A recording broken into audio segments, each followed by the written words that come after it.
We're going to look at quadrantal angles. A quadrantal angle is an angle in standard position whose terminal arm lies on one of the axes.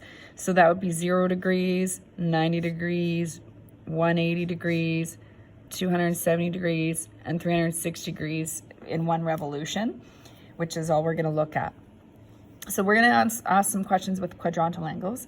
We need to review a little bit about our trig ratios here. So I've drawn a x and y axis here from previous, and I've drawn a reference triangle down to the nearest x-axis.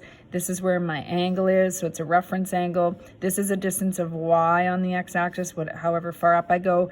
This is a distance of x. And what we're going to do is, instead of hypotenuse just being a number we're going to calculate, we're going to consider angles on what's called a unit circle. So this is what a unit circle would look like. And what that means is the distance out would be just a distance of 1, hence 1 unit.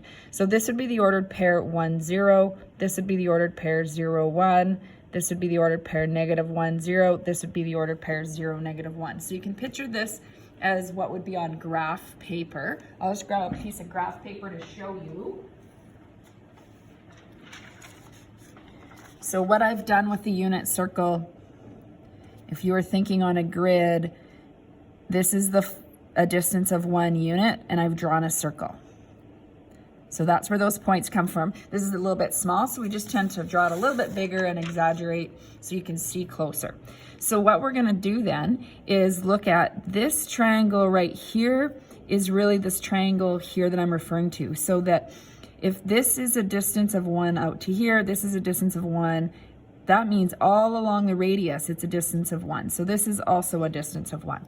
So I'm going to call this radius 1. So when I put in my trig ratios now, and I do opposite over hypotenuse, opposite is y over 1, which is just y.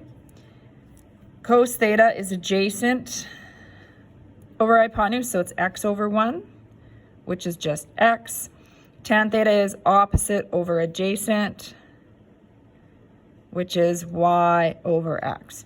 So what we want you to kind of look at now is that sine theta is always going to be the corresponding y values in a coordinate on the unit circle, and cos theta will be the x values. So x and y, and I mentioned this when we were talking about the cast rule a little bit too,